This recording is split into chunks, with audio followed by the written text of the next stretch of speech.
Shalom. Jumpa lagi dalam kasih Kristus.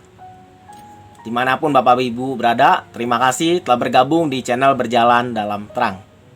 Hari ini kita akan mendengar satu kesaksian di mana seorang bapak yang bertahun telah terikat dengan kuasa gelap. Bagaimana kuasa roh jahat itu mengikat dia dan seperti apa dia mengalami kebebasan.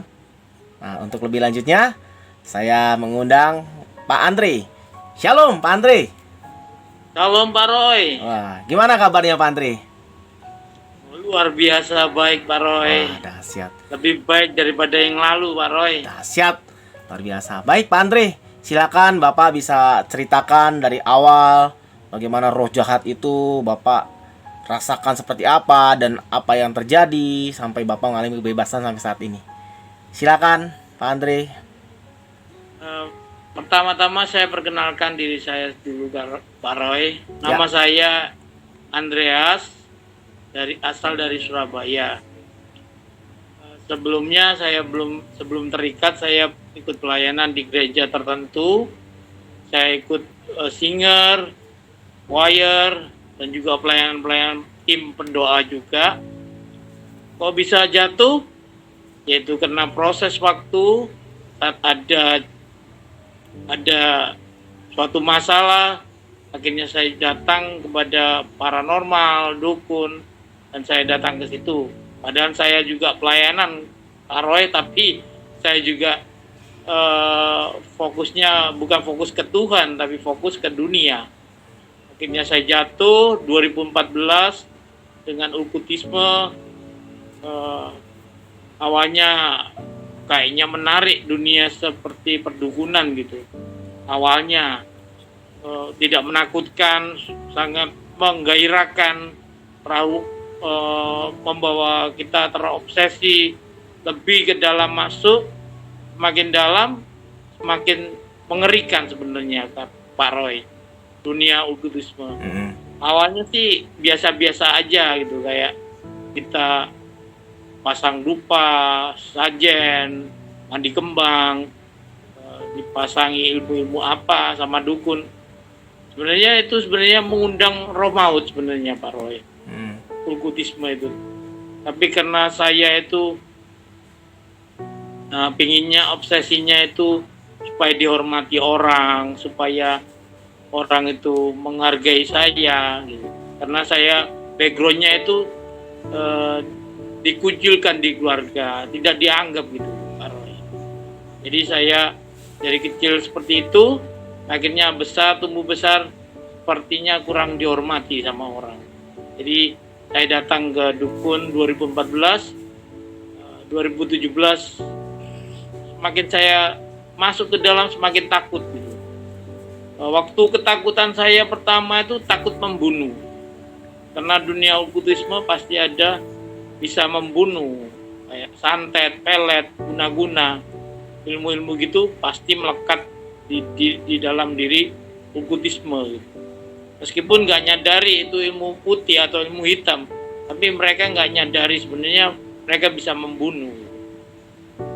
Ibaratkan itu kalau ilmu itu pisau, kalau digunakan untuk kebaikan ya motong buah, tapi kalau digunakan untuk membunuh bisa karena pisau kan. Ya seperti itulah ibaratnya ilmu. Baik ilmu putih sama ilmu hitam sama Kak Roy. Sama-sama jenisnya Kak Roy. Cuman mereka membedakan ilmu putih kan, putih bersih. Ilmu hitam itu kalau membunuh ya. Itu cuman ibarat aja. Semuanya ilmu sama. Itu saja Pak Roy. Cuman waktu 2017 saya datang ke hamba Tuhan yang nggak saya sebutkan ya. Itu dalam ketakutan saya karena saya terintimidasi karena di pikiran saya karena saya membunuh orang gitu. Membunuh orang. Akhirnya saya takut, hampir gila itu Pak Roy.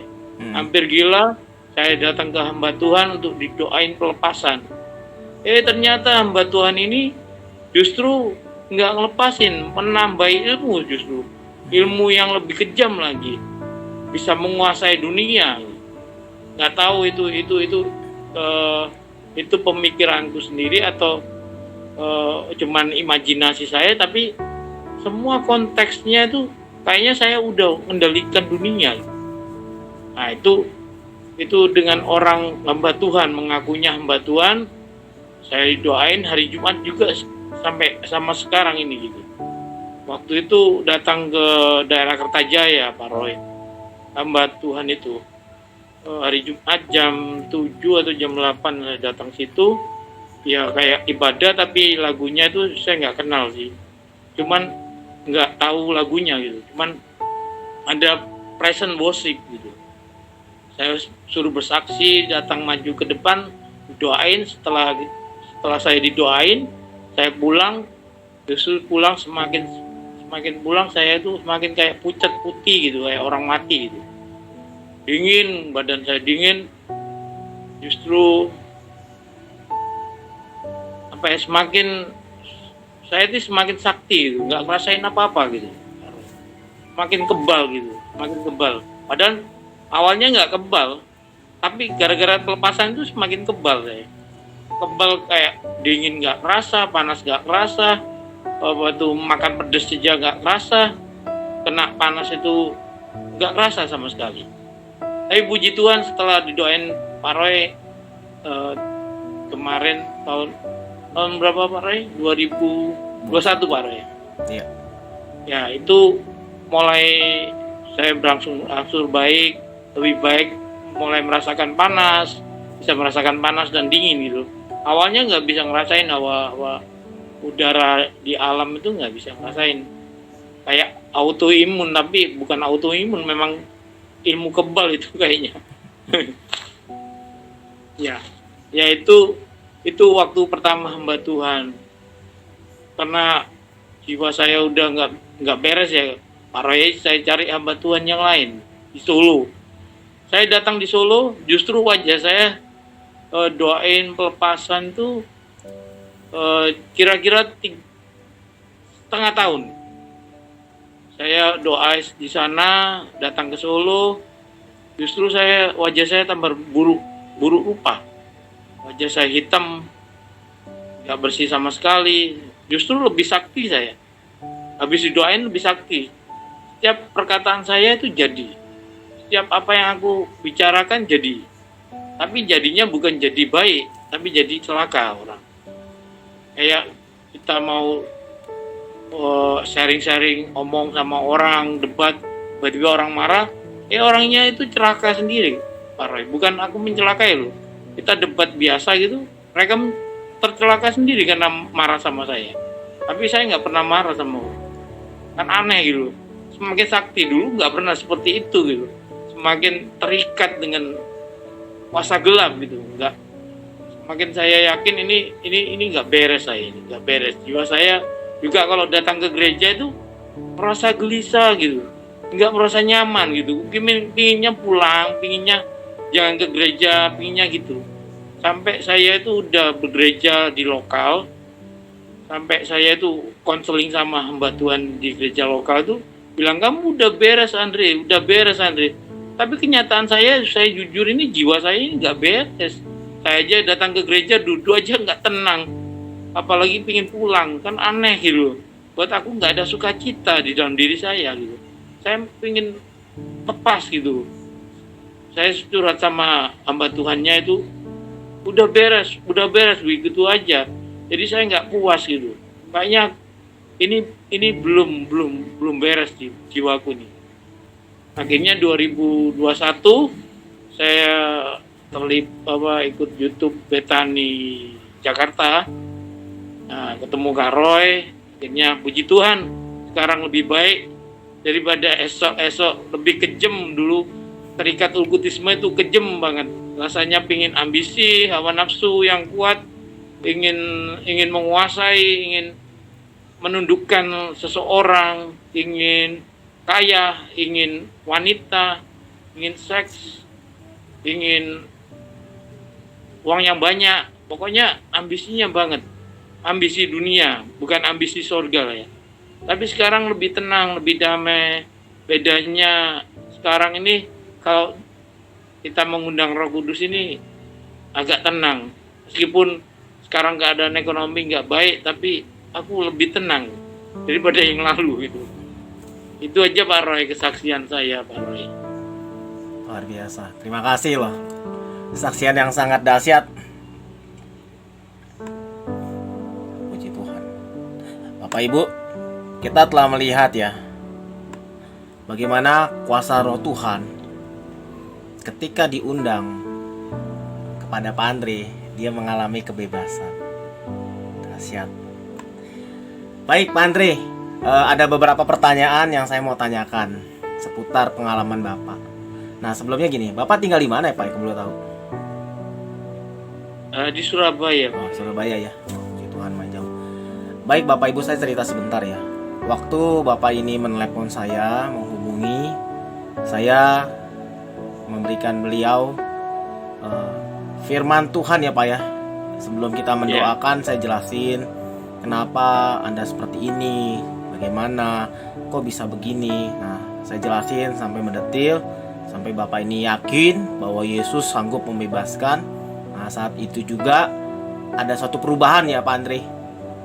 Iya betul. Jadi karena apa yang merubah kepercayaan Pak Andre, iman Pak Andre kepada firman, respon. Dia ingin bebas dan dia ingin percaya bahwa kuasa Tuhan itu dahsyat. Nah, saya mau tanya Pak Andre, waktu Bapak pertama kali terikat dengan kuasa gelap, itu yang menyebabkan itu apa ya Pak? Disebabkan oleh apa ya Pak? Masalah kehidupan Pak Roy. Kehidupan kayak contohnya tidak dihargai oleh seseorang.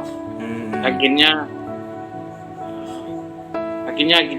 saya berpikirnya kalau dunia okkultisme kayak orang-orang seperti itu kayak nyaman gitu, kayak nyaman dihargai, orang itu tunduk gitu.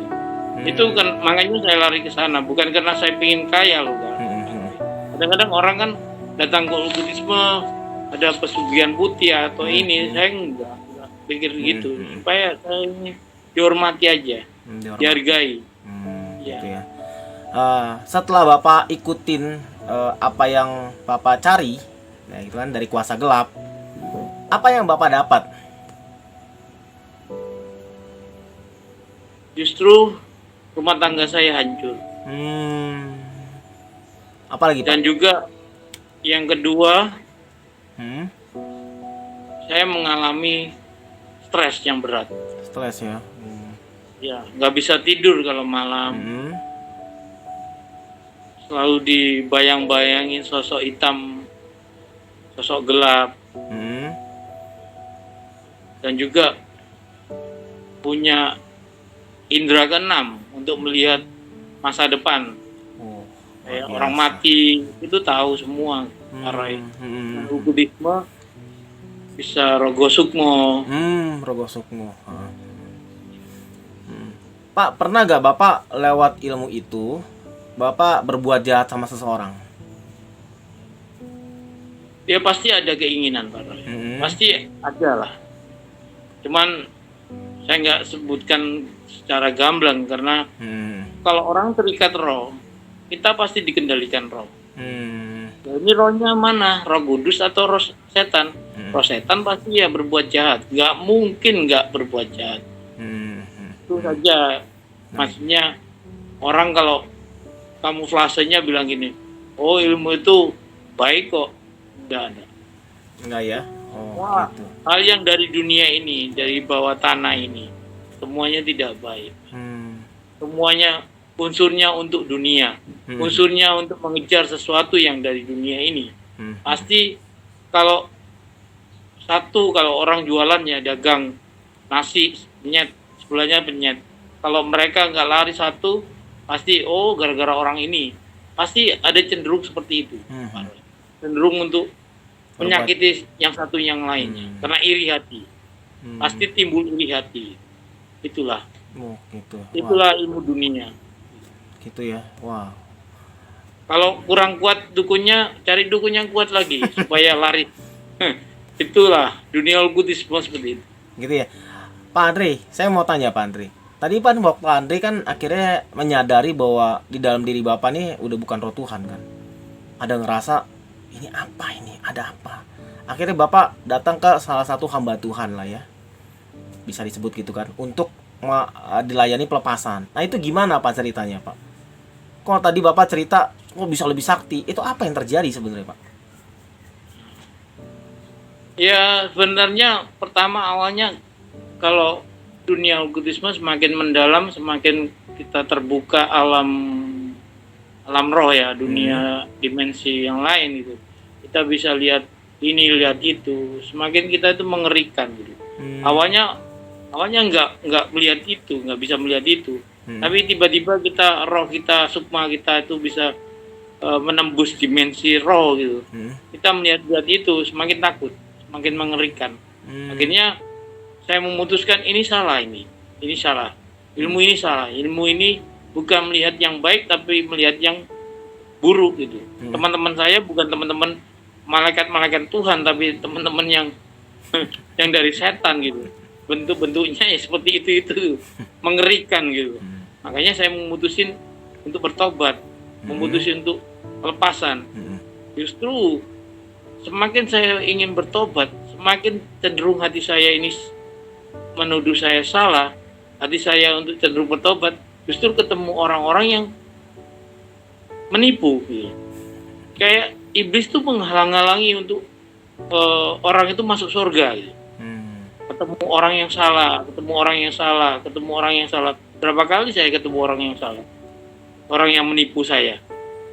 Hamba Tuhan, namanya ngomong hamba Tuhan, tapi buahnya itu kan pasti ke impartasi ke saya, kan mereka yang berdoa kan. Ya. Pasti kan buahnya aku yang ngerasain orang ini roh dari mana kan, impartasinya ke saya. Buahnya kan di saya. Kalau buahnya baik ya pasti aku mengalami yang baik. Kalau buahnya dia rohnya bukan roh Tuhan, ya pasti aku jadi lebih jahat, lebih kejam gitu. Padahal saya setiap hari baca firman, baca Alkitab, karena ketakutan kan. Aku pengen tahu firman Tuhan itu apa sih. Aku baca Alkitab ini, aku renungkan ini.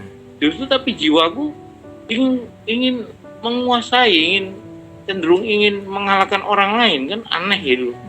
Ini nggak beres doa ini gitu. Nah, jadi aku udah putusin ini nggak beres orang ini, gitu aja. Bukan saya nggak beres, hasil dari seseorang mengembalakan atau seseorang yang mengajarkan sesuatu, pasti buahnya orang yang diajarkan. Betul.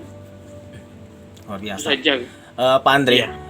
Tadi kan waktu Bapak cerita setelah dilayani itu kan lebih jahat.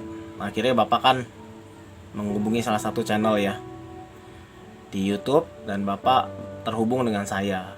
Nah, waktu Bapak terhubung dengan saya jelasin firman. Apa yang terjadi Pak? Perubahan-perubahan apa yang terjadi setelah dijelaskan firman?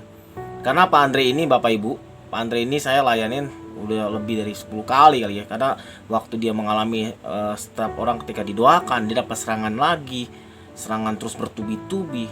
Beliau jam berapapun dia telepon saya gitu loh. Dan saya sangat mencintai jiwa dan ingin dia mengalami kebebasan dan membongkar siasat setan gitu Bapak Ibu. Nah, Pak Andre bisa cerita apa yang terjadi ketika Bapak dijelaskan soal firman itu? Pertama kali Pak Roy menghubungi saya. Pertama kalinya firman itu sebenarnya udah saya baca ya firman itu. Tapi saat Pak Roy baca itu saya menangis. Menangisnya itu bukan menangis tertuduh ya. Menangis sukacita kayak Tuhan tuh gini. Dobrak hati saya, membuka pintu hati saya. Lu anakku, kamu gak ingat aku tak bapakmu gitu, bisa gitu. Akhirnya tersadar, akhirnya saya menangis. Oh iya, nangisnya sukacita.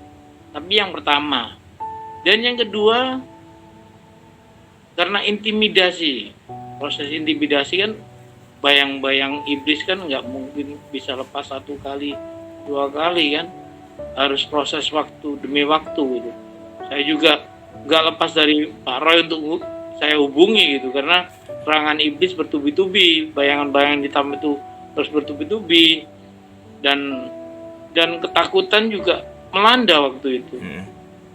Memang hati itu sudah ada sukacita ya, tapi ada ada yang harus diberesin, yaitu satu, pemutusan dosa. Karena kejujuran itu awal dari kunci bahwa kita itu butuh Tuhan. Ya Pak Roy. Ya. Nah, waktu itu saya mulai konseling dengan Pak Roy, ya memang 1 kali 2 kali akhirnya saya konseling, saya untuk bicara jujur tentang dosa-dosa saya. Ini ya sudah, akhirnya kalau ada kejujuran pasti gampang lah pulihnya. Iya Pak Roy ya? Ya, betul. Akhirnya sampai sekarang saya nggak takut lagi, meskipun ya iblis nggak mungkin lepas langsung ya. Ada bayangan-bayangan sedikit, ada intimidasi sedikit, tapi dengan cara kita baca firman, dengan cara kita minta Roh Kudus diam di dalam diri kita, Roh Kudus itu pasti bicara. Amin. Pasti bicara di dalam hati kita. Karena hasil dari doa, hasil dari kita konseling, hasil dari kita berteman dengan siapa, itulah yang menentukan kita untuk dikuatkan gitu. Puji Tuhan. Luar Itu biasa. saja, Pak Roy. Baik, Pak Andre, ini terakhir ya pertanyaan. Apa pesan-pesan Pak Andre kepada teman-teman yang mungkin di luar sana yang menonton acara ini, yang masih terikat dengan kuasa-kuasa okultisme, kuasa perdukunan, bahkan lagi belajar ilmu? Apa menurut Bapak sarannya? Saran saya, bertobatlah dan cari orang-orang yang membantu untuk dekat sama Tuhan Yesus. Jangan bermain-main, karena Tuhan itu mencintai Anda lebih dari apapun. Amin. Lebih daripada dunia ini yang dijadikannya. Mencintai biji matanya, yaitu manusia yang terhilang. Karena domba-domba yang terhilang aja dicari, yang satu itu 99 hilang, yang satu dicari. Ya Pak Roy. Ya. Dan satu harus peka dengan orang-orang yang penuh roh. Karena orang penyesat itu bukan dari luar, tapi dari dalam gereja. Tapi hati-hatilah supaya tidak terjadi seperti saya. Karena saya ketakutan, ceroboh, cari hamba Tuhan yang tidak peka dengan kondisi saya, dengan apa yang menjadi kendala saya. Jadi tolong hati-hati dan peka terhadap seseorang. Itu saja Pak Roy. Baik, puji Tuhan. Terima kasih Pak Andre untuk kesaksiannya. Biar itu menjadi berkat buat banyak orang. Puji Tuhan, Bapak Ibu.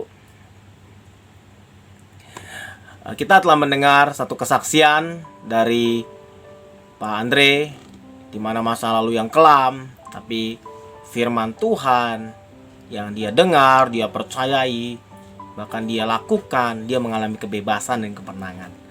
Nah, di saat seperti ini, saya mengundang Bapak Ibu untuk like, subscribe acara Berjalan Dalam Terang. Dan bagi Bapak Ibu yang ingin juga dilayani seperti Pak Andre mengalami kebebasan, Bapak Ibu bisa menelpon nomor yang ada di depan layar Anda. Dan jangan lupa ya Bapak Ibu, like, subscribe acara Berjalan Dalam Terang. Terima kasih Pak Andre. Terima kasih Pak Roy. Shalom Tuhan Bapak berkati. Ibu, sampai jumpa. Tuhan berkati.